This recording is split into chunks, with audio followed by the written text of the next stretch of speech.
Pela primeira vez na história, o atual presidente Nicolás Maduro parece que está sentindo que pode deixar o governo de vez contra a sua própria vontade. Ele assustou os cidadãos e os defensores dos direitos humanos ao fazer declarações bem preocupantes esta semana. Ele disse que vai haver derramamento de sangue no país se ele perder as eleições. Gerson Gomes e nós dois, faremos um programa especial na segunda-feira, inteiramente em espanhol, com jornalistas e empresários venezuelanos, para conhecermos de perto o atual risco para o futuro do país depois dessas eleições que se aproximam, né? Serão agora no dia 28. Gerson, vai ser um programa bem interessante e esclarecedor também, não é isso?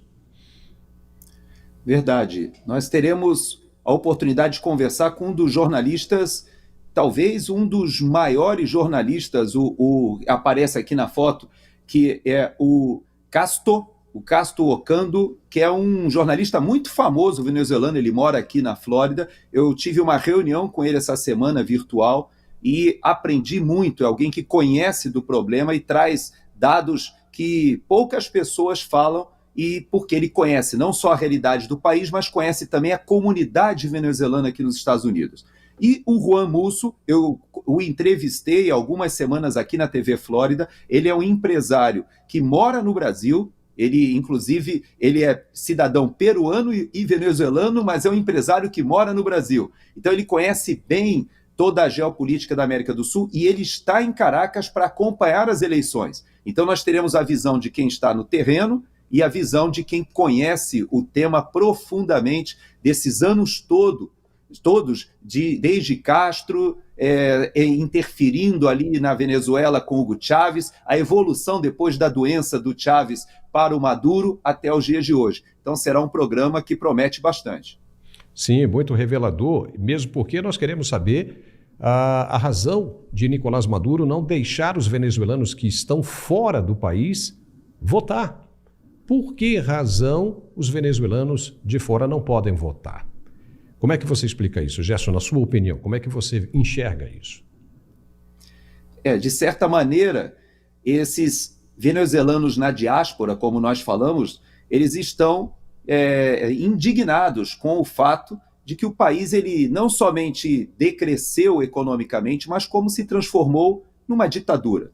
Esse grupo no exterior se organizou, fizeram prévias, e essas prévias, elas não somente levaram Maria Corina Machado à liderança da oposição no exterior, mas principalmente elas também ajudaram economicamente a organizar a resistência dentro da Venezuela. Hoje, Maria Corina Machado pode ser considerada a grande líder. Sabemos que o candidato que está concorrendo não é a própria Maria Corina, porque ela foi travada, ela foi retirada da disputa, ela coloca uma segunda pessoa que também foi travada e retirada da disputa, mas o Edmundo, que é um ex-diplomata, passa a ser o seu representante. E olha, Paulo, a população está muito animada. Falta uma semana para a eleição e multidões têm ido se manifestar contra o governo. Me parece que a situação lá na Venezuela indica que aquilo que a gente pensou que ia demorar décadas para se reverter pode estar acontecendo. Veja, fazendo até uma conexão, que o Trump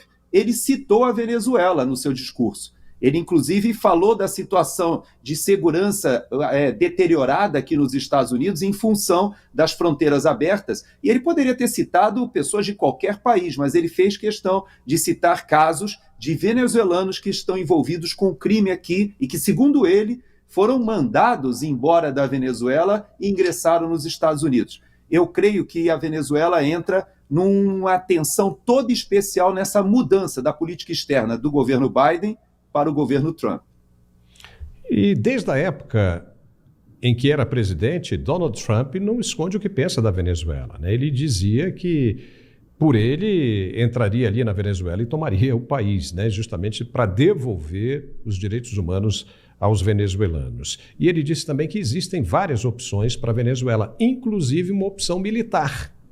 Então, Donald Trump voltando ao poder, isso com toda certeza deve estar fazendo o presidente Nicolás Maduro tremer sobre os joelhos, né?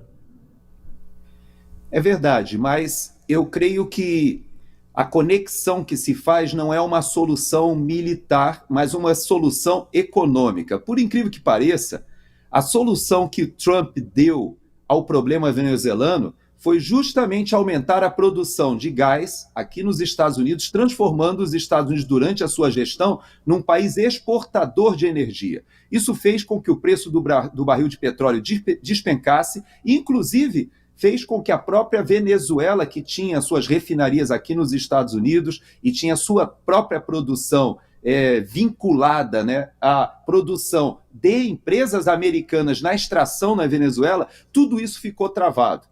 Então você veja que ele, muito habilmente, quando ele coloca a questão militar, ele liga ao narcotráfico.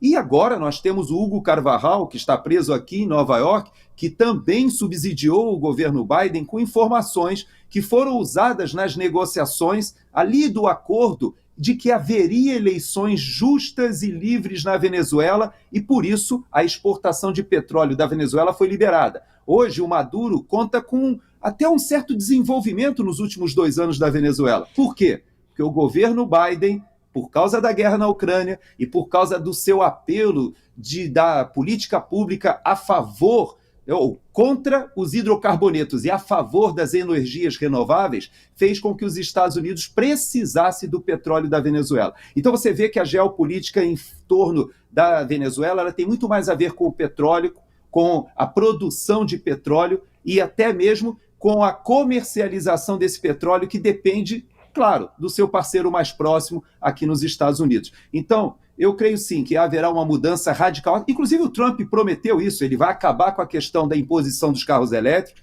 vai retomar a produção de gás que é oriundo do xisto aqui nos Estados Unidos e vai retomar aquela posição de colocar o petróleo venezuelano como desnecessário para o funcionamento dos Estados Unidos. Então, ele muda o jogo de poder com certeza. O que preocupa nessa história toda, vamos falar mais aí das últimas declarações do Nicolás Maduro, é que ele ainda é um homem jovem e ainda tem muito gás para continuar governando o país, assim ele pensa. E uma declaração dessa, dizendo que pode haver sangue, derramamento de sangue se ele perder as eleições, pode ser compreendido de uma maneira muito equivocada pelos outros países da América Latina, principalmente aqueles que pertencem ao Foro de São Paulo. Nós temos as eleições ocorrendo agora em outubro no Brasil e nós já sabemos que será uma parada muito difícil para a esquerda brasileira, assim como será também em 2026, nas eleições majoritárias. E com essas declarações de Maduro, o que se teme hoje, que se ouve bastante nos corredores de Brasília, é que isso repercuta de alguma forma negativamente para dentro do Brasil. Ou seja, como é que vai ficar a situação depois, quando chegarmos em 2026? Vai depender muito do que acontecer agora na Venezuela. Como será a repercussão disso, a resposta do povo, a resposta do mercado internacional? Então é uma situação para a gente acompanhar de perto, porque isso pode ser perigoso. Qual é a sua opinião sobre esse pensamento? Você coloca 2 pontos fundamentais. O primeiro é que o Brasil, até por sua estatura geopolítica, ele deveria ser um dos principais atores nessa normalização da situação democrática na Venezuela. Você lembra que quando o Lula ele tenta receber o Maduro como um chefe de Estado, ele é rejeitado na sua iniciativa, ali logo no início do seu mandato, pelo presidente do Uruguai e pelo presidente do Chile, que é de esquerda. Então, tanto a direita quanto a esquerda latino-americana não reconhece o governo Maduro como um governo democrático. No entanto, para Lula, para o PT, as conexões que existem do Foro de São Paulo tentam ainda revigorar ou passar para o mundo. Você lembra que o Lula, inclusive, falou para o Maduro, aconselhou dizendo: você precisa criar uma narrativa que faça com que o seu governo seja mais palatável. Tudo isso agora, como você bem disse, está em vias de cair, porque se Maduro se mantém no poder pela violência, esse discurso do Lula cai. Veja que o Tribunal Superior Eleitoral ele tinha negado a sua participação como observador e agora voltou atrás e mandará 2 pessoas. Eu estou vendo até o nome aqui, Sandra Damiani e José de Melo Cruz. Não conheço nenhum dos 2, não sei exatamente o que eles farão na Venezuela, mas uma coisa eu posso te garantir e te afiançar, Paulo. todo o mundo sabe exatamente o que está acontecendo lá na Venezuela. E o Maduro não conseguirá fraudar uma eleição, impor um resultado pela violência, sem que isso cause uma rejeição e uma reação mundial. E o pior, se ele pensa que pode contar com o apoio da Rússia, que está muito longe, ou do Irã, que realmente tem presença dentro da Venezuela, ou o apoio econômico da China, isso não é suficiente para mantê-lo no poder diante de uma população gigantesca que agora tomou coragem e foi para as ruas. Fraudar as urnas, eu acredito que será um pouco difícil para ele.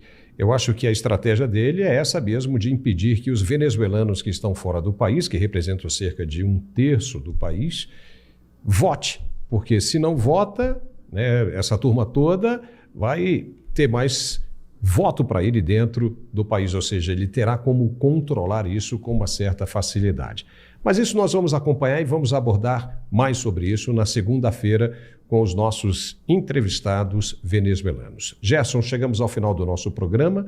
Brilhante a sua participação, como sempre, mais uma vez, e nós agradecemos bastante.